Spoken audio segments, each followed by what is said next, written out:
you can't talk about anything that you are not passionate about, at least not for a length of time. And our passions change, right? Our ideas change. We learn as we go. If your audience grows with you and they learn what you're about and they find you interesting and they love the way you approach your show and they like your voice and they like what you're about, they're a fan of you. That's literally the only reason why we've been able to sustain the show for a long period of time. I think we just turned 3. Happy birthday, Fonzie. Hey, happy birthday. Yay! That's awesome. We've got some Hey, I'm Luis. And this is Luis. And welcome to the Content is Profit podcast. And here you're gonna get the insights, accountability, and drive to create consistently and increase revenue. You'll hear from top entrepreneurs, creators, and anything and everything you need to know about content. All this while having a good time. The goal of this podcast is simple: entertain, educate, and turn your content into profit. Let's go. That's right. Guys, It's a high energy Friday. we I can have feel it. a special episode today. Fonzie, what are we going to be talking about? Guys, today we're talking about from zero to podcast to top 1.5% podcasters. So how do you go all the way from the bottom to the top, you know? Started from the bottom, now I'm here. Throwing elbows. Boom, boom. No, I'm kidding. All right. Guys, if you're enjoying the show, please go ahead and follow it. Hit that bell because every single week we're bringing 3 episodes in your favorite feed. So also, if you have any comments, send us your comments on social media at BIZBROS Co. I will share 3 episodes every single week. Well, that is what I'm putting out to the universe, but somebody that's responsible, not pointing any fingers, I don't know what happens. Yeah, forgot to schedule it for the correct day. So this week we're only 2 episodes, but usually it's 3. No. Tomorrow this comes out. All right, so it's gonna be 3. Yes. Let's go. That's Let's a go. promise. 3 a week. I like it. That's I a like promise to you, the listener. Fonzie, don't disappoint the listener. Positive pressure. If there's a positive week pressure. with 2 episodes, you know it was Fonzie. Hey, I'm okay with carrying the team on our back, but what do we got next? What instructions do we got for? So I hope you're ready to unlock podcasting wisdom and learn how to take your podcast from 0 to hero. Today's guest is a top 1.5% podcaster, and I have a feeling she's about to just go way above that. She's also a speaker and a best-selling author. Not to mention that she is an awesome mom above everything else. We love awesome parents and content creators. That's Guys, right. Please welcome the one and only Holly Shannon. Woo-hoo. What's up, Holly? I love the dance moves. Love the dance moves. Hey. Oh my God, my dance moves are terrible. I have to tell you, I went to a hip hop class yesterday at a gym, and you know, back in the day, you know, we used to go to clubs. There was a little tequila involved and, you know, different kind of clothes. And I really thought that like I was coordinated and looked pretty cool. But under the fluorescent lights at a gym doing a hip hop class later in life, I've never looked more dorky. Ah, come on. I can't believe that. Yeah. I probably embarrassed you with some of my moves at the start, but hey. I'm just gonna say this: if you have proof of the dancing, send us the clip, and we definitely gotta include that as a hook for the episode. Just throwing that out. Yes. Oh my God. Video or it didn't happen. Just saying.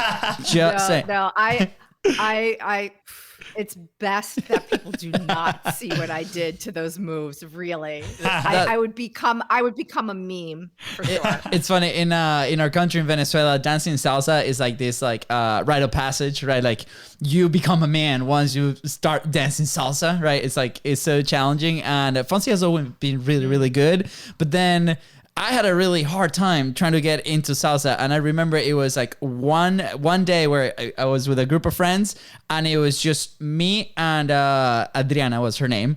And we were the only ones in the table left to go dance. And she goes like, hey, I guess, do you want to go dance some salsa? And I'm like, do you want to go dance some salsa? And we both like confessed that we didn't like really knew what we were doing. But anyways, we worked the courage. We went to the dance floor. And that was the day that salsa was unlocked for me. I don't know if it was like the drinks that unlocked the salsa for me, but everybody was watching us. I'm like, either we were so funny dancing or we were doing it so good. But after that day, we're like, rite of passage complete. I'm gonna go with it was probably funny to watch. I'm gonna go with that one. There you go. Awesome. Well, Ollie, thank you again for having us here. Obviously, we were on your show a few weeks ago, and it was such a cool conversation that we had. And you've been producing content for quite a while. You've grown your podcast very impressively. You've rebranded your podcast, which is super interesting to me, right? And you have these amazing topics, and you've been able to build these incredible relationships online and offline. So I really want to start on what was your initial thought on starting the podcast, right? A lot of people that come to our community they're struggling to find their voice. They're trying to figure out like, where do we actually publish? Like what's going to be good for me and what's going to be good for my company in the sense of like ROI, right? So we're big fans of the relationships. We're big fans of, that path that we get on with the people that we connect with. But a lot of people are trying to still figure that out. So I'm very curious, like, when did you decide on podcasting and why that medium? So I was building content with a company. It was a startup, a SaaS company. And I was busy looking over the user experience with the content we were building, as well as the actual words that went on every single page and in the descriptions. And we hit a point where the guy I was working with was now going to be putting all of that in motion on there, building it. And that's when we said, okay, we need a way to drive people to the website. And so we landed on, let's do a podcast because it's a great pull marketing tool, as you know. So he was busy with that. And I said, okay, well, I'll build the podcast, Had I ever done one before? Nope. And we were under the time crunch. It was also during the pandemic. It had just happened. Everybody sequestered into their homes. It was like mid-March, right? March 14th or something like that, 2020. And so I went to work on the podcast. And 3 weeks later, I emerged from the cocoon with the podcast. And what I would probably say to people is, it's a great pull marketing tool as long as you stay on point. So, and you have a passion for it, those two things. So when we were building this, this SaaS company was building a company culture tool. So for lack of a better way to put it, think of it as kind of like a Facebook for your business. It was an engagement tool that would live on the company website, and it would be for the employees so that they can build and enrich their connections with one another. So we were walking the walk. And so now we were going to talk the talk, if you will, and bring a tool in that allowed people to learn what that was about. So the show was launched talking about company culture from the C-suite, because that's what the tool was that we were selling. Makes sense. So that's how that started. Awesome. Interesting. Yeah, that's called Culture Factor, right? And now you're on season 4 or 5? I'm on season 5. So I guess if I walk you through, so it started the Culture Factor, which, by the way, anybody, if you start a podcast, feel free to drop the word "the." You don't need it. Yep, that was a mistake. So it was the Culture Factor. And then the guy that I was working with, we split. I took the show and I rebranded it, which you can do, by the way. A lot of people don't think they can. Same RSS feed, which stands for Real Simple Syndication. But I changed the name to Culture Factor 2.0 because I took it and it was kind of, my take. And this is when I read a book by Seth Godin called This is Marketing. And he had stated in there that culture is strategy. And so I felt like I was seeing such a dynamic change in the workforce where leadership was now changing culture for a lot of people who were working from home. And it wasn't coming from the C-suite so much because there was no physical building anymore. The C-suite was in the kitchen like everybody else. So I saw that dynamic change. And so I shifted the show to talk to emerging leaders. Season 3 was a big, with the Great Resignation, the gig economy grew and there was a lot of creators on board. That might probably be around the time that you guys started blowing up. But I saw that there was a worthwhile conversation happening around blockchain, NFTs. And so I rebranded the show, and I just made it Culture Factor, and it was an education in that, like a basic education. Like I told everybody to talk to me like I was 10. Season 4, same name. But now I shifted to talk to artists, collectors, and businesses in that space so that we could find out more about our connection with each other. And then I landed on season 5, where I'm talking about, it's called Coffee Culture. And it's really why we meet up for coffee. It's less about the coffee and why we meet up. And it's our innate need for connection and why we show up, and we just use coffee as an excuse. Yeah. So I rebranded several times into season 5. So anybody who's building a podcast, you can do that. Your show will still scale. Absolutely. Oh, that's so good. And thank you for clarifying that. And I think it's the first time in the over 400 episodes now that somebody actually says that, right? And gives that permission, because I think it's something that a lot of people might feel when they're starting a show, be like, are we married to like this one structure? Like, are we married to like this forever and ever, right? Like, can we change it, right? And the answer is yes, of course. Yes. Like, is this platform serving you? Is serving your company? And the answer is no. Then there might be something that we can change, right?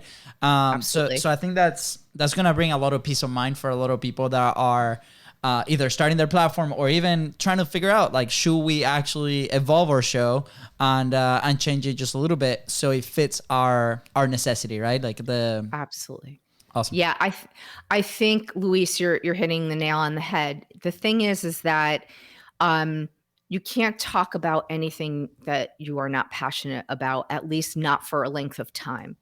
And our passions change, right? Our ideas change. We learn as we go, right? And we also see changes in business, changes in the economy, changes in society, and you want to stay relevant. You also want to, if you create a podcast, you want it to work for you. Yeah. So if you create a podcast, you could actually do a season that's pointed at thought leadership, so that you're seen in the space as your industry leader.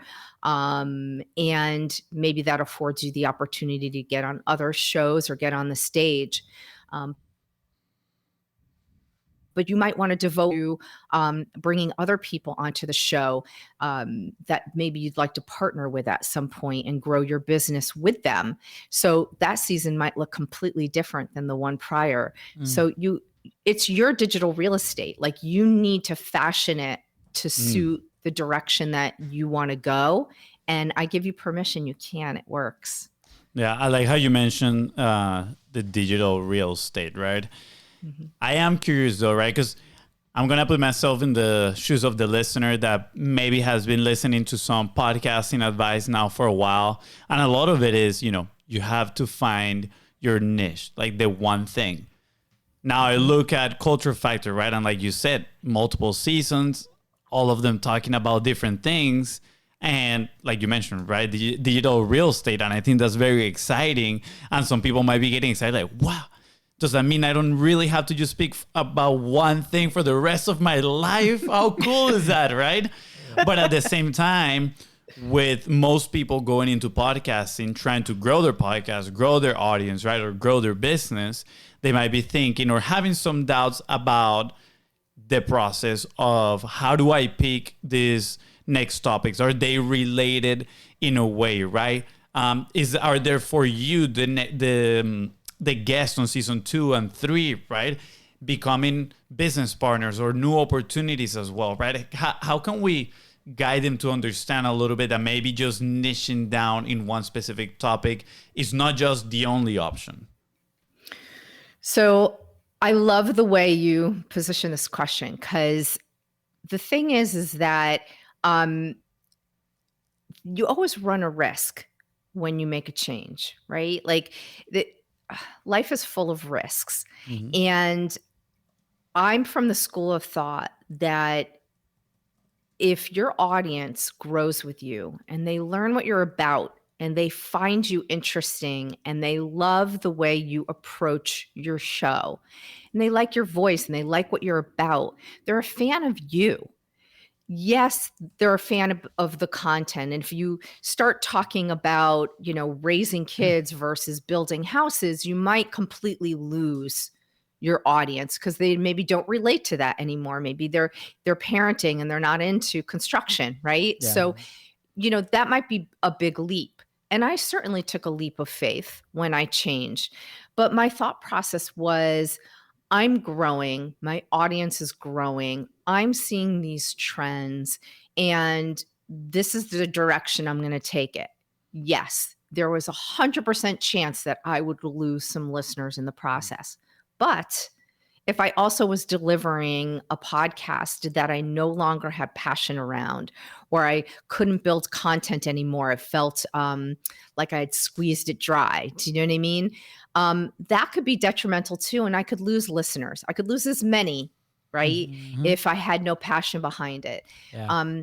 Niche is a funny thing. Everybody says, the money is in the niche, and I don't disagree with that. I think I have ebb and flowed with my podcast. So I feel as though there was a logical thread that went through each of the seasons.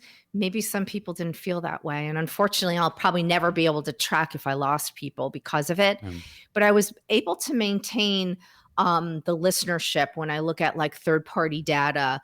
I was able, excuse me, to maintain how people were listening, how many went through the full episodes, that type of thing. So I did all right.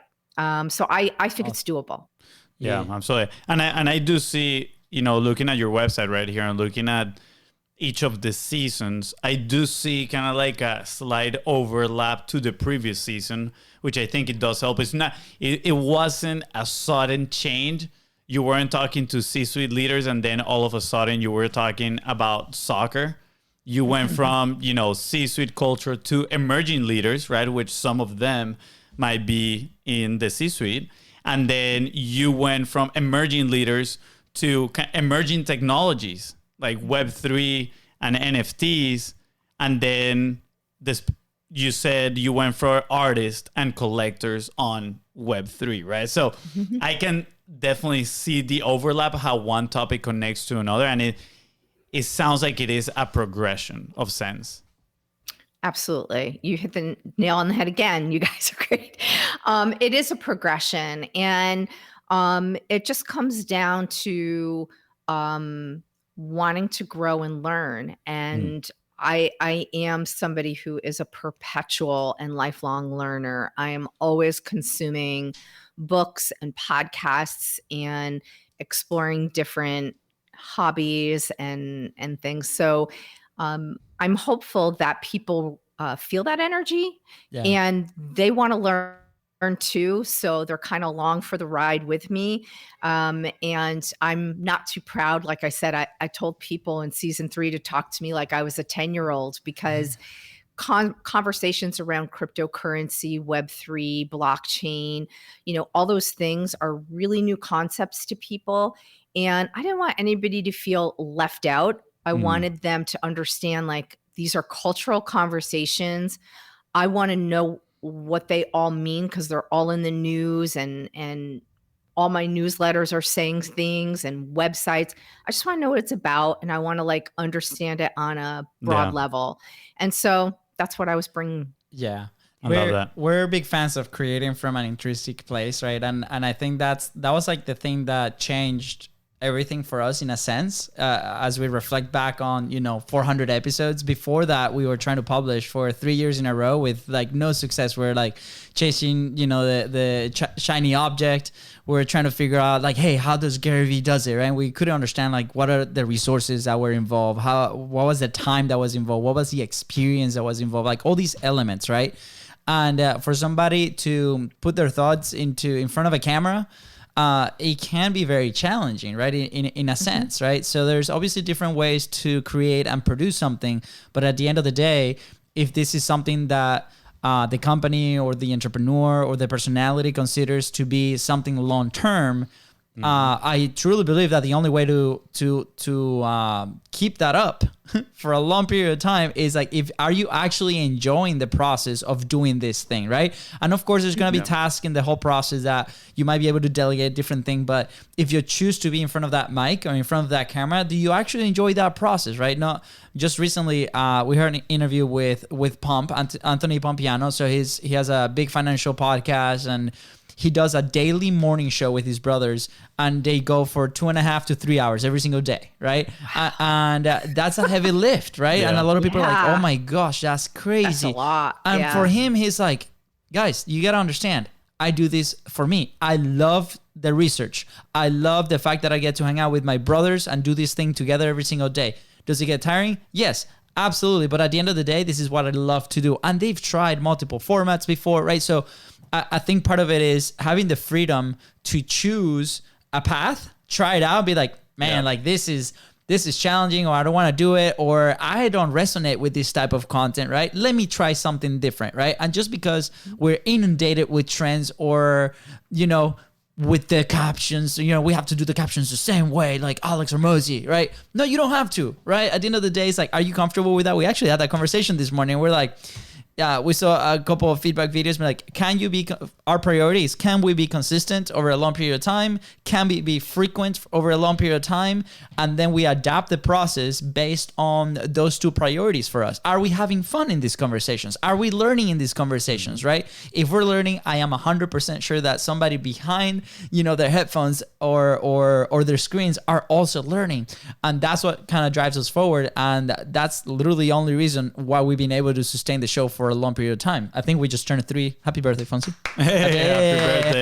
Yay! That's awesome. Appreciate it. I'm just gonna say Pump probably was trying to, copy Content is Profit. He's like, I want to hang out with my brothers, just like the Luisas do in Content is Profit. Sorry, Fonzie. So, Holly, obviously, through your evolution, right? Like, you started your podcast, you've transitioned, you rebranded based on your values, based on what you want to learn or take from these conversations. How can you share, like, were you able to grow from like starting the podcast to top 1.5% in the world, right? This is very impressive, right? So I think we talked about, staying in your niche and your thing, and that's how like you attract people. But you've proven that you're also able to shift and adapt and learn and continue to grow your own platform in your own way and still be one of the top producers in the world. So how were you able to do that? So I love your question, and it actually taps into what you were just talking about. You can't do anything that isn't sustainable, whether it's captions or interest, right? So you have to head into this and you have to keep shifting so that you stay sustainable, right?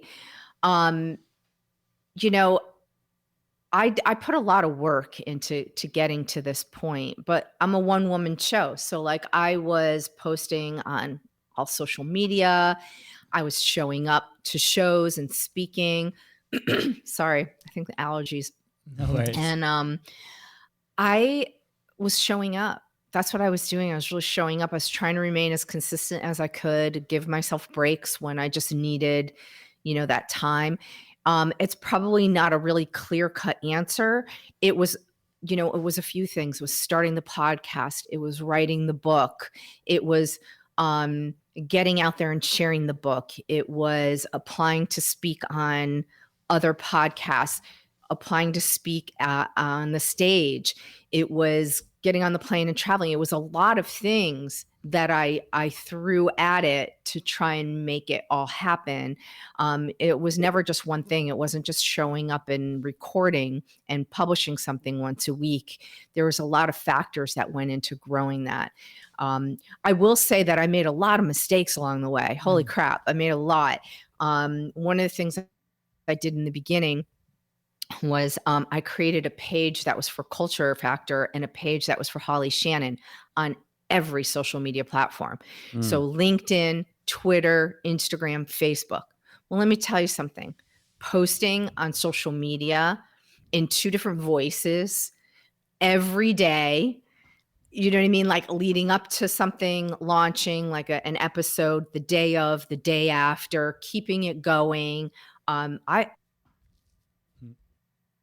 I was exhausted, and I wasn't using scheduling tools at that point. I was trying to be very like authentic and in my voice and in the moment, because that's what I was being told to do too by content gurus, right? Like jump on Twitter and do it on your phone, be authentic, be in the moment kind of thing, as opposed to scheduling and whatever. So I made a lot of mistakes in the beginning. And I eventually, and I've said this before, I Marie Kondoed my content. And what I did is I decided no more Culture Factor page. It's just going to be the Holly Shannon page. Just follow me. And I also reduced it down because one of the things that she says is, you know, get rid of whatever doesn't bring you joy. And I had certain social media sites that just weren't feeding me. And so I took them out of the mix and made it all more manageable. So sustainability is really, really important, right? If you're going to do something, there is no right way, right? Or wrong way. You kind of have to just do what is sustainable for you.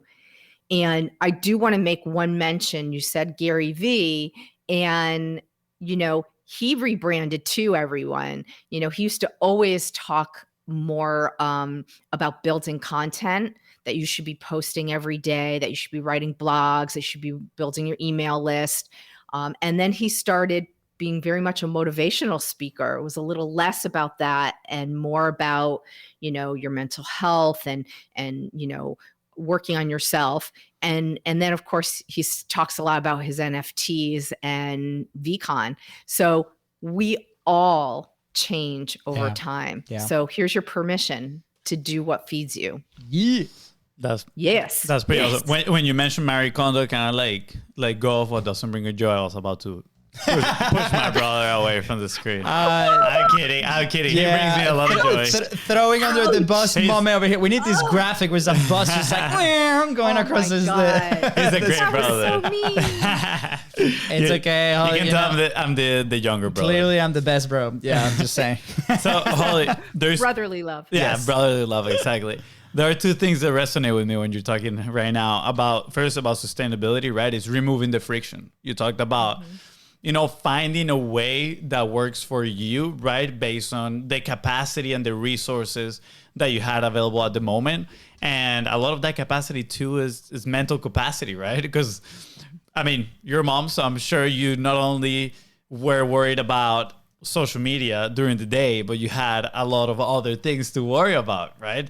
Absolutely. So I want to invite whoever's listening right now to think about that. It's like, okay, well, what are some of the constraints that I have, and how am I going to feel good doing these things, and what do I need to remove from what I'm currently doing to be able to be consistent, which is the second point that I want to get to, right? You were talking about you were doing things on a consistent basis, right? Promoting the book, right? Going and speaking, etc.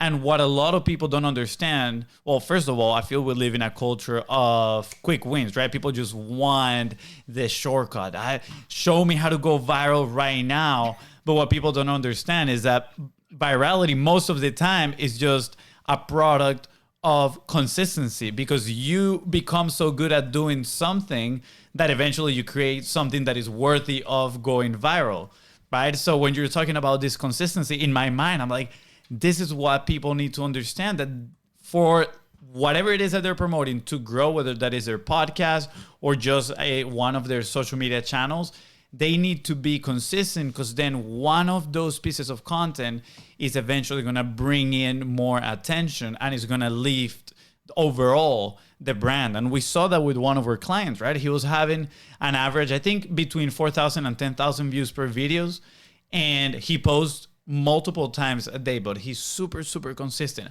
All of a sudden, he had a video that hit 7 million. Boom.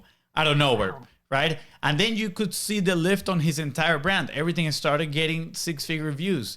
And it was absolutely amazing. But the thing is, he was prepared for that, and he was consistent. He earned that through the consistency. I love the way you say that, and I think it's a beautiful example.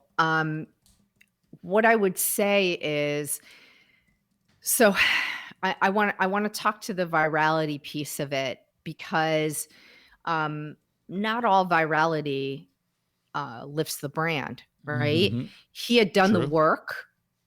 You guys do the work, right? You build a consistent brand for all the people who come to you, right?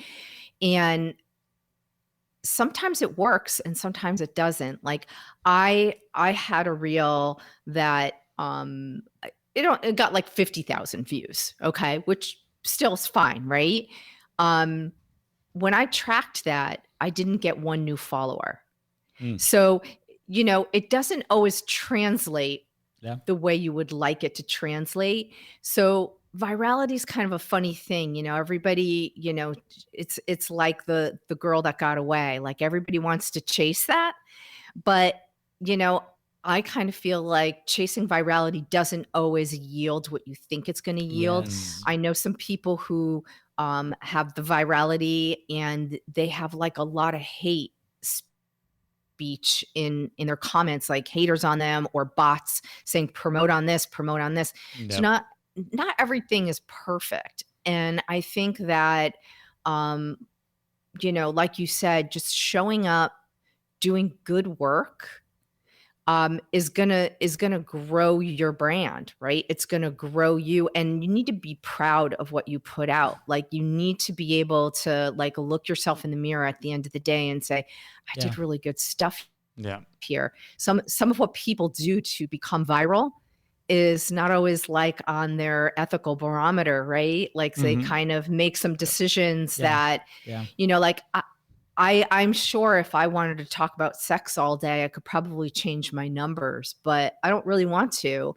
And I want my son to be able to listen to my content and not feel like, embarrassed. Like, I can't believe my mom's talking about that. So you got to think about what you're doing, right? Absolutely. I remember a quote. I can't remember exactly who said it, but they said it on the show. And it was something like, hey, the way I create and the way that I look at my content and the message that I put out there is, if my son gets a hold of this content, he starts consuming this content, when he grows up. And I think at the time he was a baby. And would I be proud of the thing that I'm putting out there? And would I be comfortable with him consuming that type of content? That really hit me, because I heard that when Luca, who's now 4, he was about a year old. And I was like, wow, what a great point of view, right? Because at the time, the show was about a year old, right? And we were trying to still find that footing, like what is the format that we're going? There's always that shiny object syndrome where you see like different brands when it comes to like on our side, we try to be as funny as possible. We try to, we this is us, like there's no filter. This is what we do, right? Sometimes it's awkward. Sometimes it's funny. Sometimes my brother tries too hard. Way too hard. And, that jokes are no good. But at the same time, you're like, wow, like we should experiment with X format, right? And then you go and you look at it through the eyes of, hey, is this going to serve us? Is this going to serve the business? Is this a piece of content that if my son watches it later in life, am I going to be proud of that, right? And if the answer to those questions is like, no, then we don't do it, right? And I think is having very clear, what is that North Star? Whether that's a business North Star or whether that's your own personal North Star, like what is that one? And then those are going to help you make a decision way easier than and stay away from the distraction. So thank you, Holly, for bringing that up. And I think it's super useful for a lot of people and to look, themselves in the mirror and be like, am I really up for this, right? Is this a path that I want to be taking on? And I promise you, if you do take that path, it's going to be amazing. And it's going to bring and it's going to yield so many benefits, right? So make the leap if you haven't done it already. Yeah. I agree. Awesome. I know we're getting close to the end, but Holly, I have a question. It just came to my mind. I'm super, super curious because I just have sometimes I make hypotheses in my mind. I'm like, I need to figure this out. I need to figure it out. So, based off all the seasons that you have, was there a specific season where you noticed you had the most growth? One season in a specific that maybe might have drive your audience to a new level? Or do you think it was kind of like very consistent throughout it all? Fabulous question. I think actually season 2, because we were still in the middle of the pandemic, and I think that people saw themselves in the content that I was talking about. Like, I was talking to emerging leaders. I was talking to people who were part of the Great Resignation, who were pointing themselves towards the gig economy, that hated their jobs, people who were quietly quitting. Like, I think I had struck a chord at that point, and I think that's where the show started to take off. I also think that I had separated the show from the person I was doing it with, so it was in my own voice, and it wasn't muddied by somebody else's ideas. You guys are very much in sync, right? Like, it was time for me to be on my own when I went into season 2. And I would say what I'm seeing with season 5 is that it's content that's maybe holding me at that 1.5%. Like, I think people are like, this is kind of a breath of fresh air. We're talking about connection and talking about company culture and pandemic and NFTs. Like, that's some like heavy stuff. So I started to get into connection and why we want to be together. And I just recorded my my last episode for this season, which I think I mentioned briefly to you before, and it does actually dial back a little bit into company culture, which I thought was kind of full circle for me. But it's all connected. Yeah. Absolutely. It's really all talk all things culture, right? Yeah, I love it. And I'm looking at the people you had there on season 2, and there's a few faces that I recognize. I'm like, this is really cool. You have some really cool guests. So I was curious, because a lot of times I feel like novelty drives a lot of, the consumption. So by something that is obviously relevant to the moment, which seems to be the factor, right, in culture factor. So, right, on season 2, like it seems that it was obviously relevant to the moment, and then people wanted to know a little bit more about that, how these leaders were probably dealing with that uncertainty and those challenges around that time. So yeah, that was totally a full-on curiosity question from my part. No, I love it. I love it. I think it's very true. I think it was top of mind for a lot of people. And I think, work from home, invisible work, like I said, quiet quitters, all of these different elements were coming into play, and everybody had somebody around them that was hating their work, hating their boss, maybe going out on their own. Like, there was so much that was relevant in that time that I think that's where people really latched on to the show. And then once we came out of the pandemic, I got to go on stage and talk about it. And I think that changed it a little bit too. It brought people to different seasons. Yeah. Oh, so good.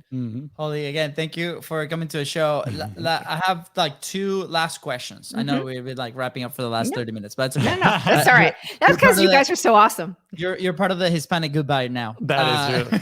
We'll say goodbye. We call it a Jewish goodbye where I come from. I know. 45 minutes. Yeah, exactly. Funny story. My wife just leaves, and then 30 minutes later, I'm like, "Where are you?" I thought we were saying bye, and she's like, "Yeah, I'm in the car. Just scrolling through my social media." But anyways, what's some advice, right, that you can give people to an action point, right? Today they're thinking about either rebranding or like shifting their show because maybe it's not serving them the way that they do it, and they're struggling with like, hey, should I scrap it or should I go? Or somebody is thinking about starting to publish. What's something that they can do today to gain some traction? So I heard Mark Cuban on stage, and he said something that resonated with me, and I'm going to share with you and to all your guests. Yeah. Ready, fire, aim. We have in our heads that we get ready with an idea and we have to spend this time aiming it in the right direction. We need the business proposal. We need the business plan. We need funding. We need to talk to a million different people. We need mentors. We need all this. You don't. Fire. Just fire first. If you're ready with an idea, go for it. Podcasting in particular is like one of the cheapest and democratized mediums you could ever land on. And when I said digital real estate earlier, it's because you own it. So take the chance. You can always adjust it a little bit as you go, which we know you can do, but always keep your RSS feed, because as you build and as you change, you're growing your community on that, and you're growing your downloads, and you're growing with that. So don't start a show and then say, this isn't working, I'm going to start a new one and start from scratch. So ready, fire, aim. Awesome. Make that first and keep your RSS feed always. Yeah, let's go. Digital real estate. Love that phrase. And then Holly, where would you be if you never published? Where would I be if I never published my show? Yeah. Oh, that's a really good one. You know, I'm a pretty eclectic individual. I had a jewelry design business for about 10, 15 years. And I closed season 3 by creating an NFT with a team using some of my images from my jewelry and some of my pieces. So I might actually be there if I didn't publish, like if I didn't use my voice on a microphone. I never saw myself doing it. I got into podcasting by accident, and I ended up loving it. So I probably would still be in some sort of creative field. Awesome. Well, thank you for the answer. And I don't know, Fonzie, is there anything else you want to add? Just thank you. It was absolutely amazing. Very insightful. And I think there's a few lessons people can take away from today's conversation, right? All the way from digital real estate. One of my favorite is the sustainability and consistency, removing the friction. I think that is extremely important.